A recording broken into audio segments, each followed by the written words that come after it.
Nakaambang na ang dagdag pamasahe sa lungsod ng Kidapawan matapos formal na aprubahan ng City Tricycle Franchising and Regulatory Board o CTFRB ang resolusyon para sa flexible fare adjustment. Sa panayam ng Radyo Bida kay Vice Mayor at CTFRB Chairman Melvin Jun Lamata Jr., kinumpirma nito na ang hakbang ay tugon sa naging resulta ng kanilang 15-day monitoring kung saan pumalo na sa pagitan ng 96 pesos hanggang 100 pesos ang presyo ng kada litro ng gasolina sa lungsod. Sa ilalim ng panukalang isinumite sa tanggapan ng alkalde, itatakda ang mga sumusunod na singil kung mananatili sa mataas na presyo ang petrolyo. Regular fare, 21 pesos. Estudyante, senior citizen at PWD, 16 pesos and 80 centavos.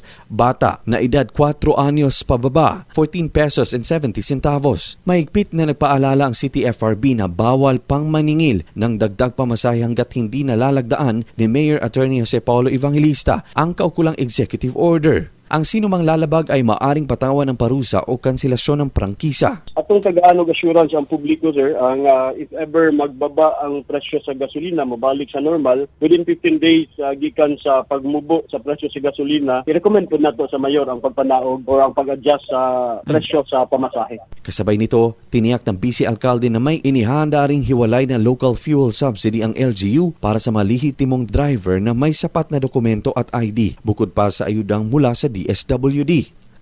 Luigi Alan Tutor, NDBC, Bida Balita.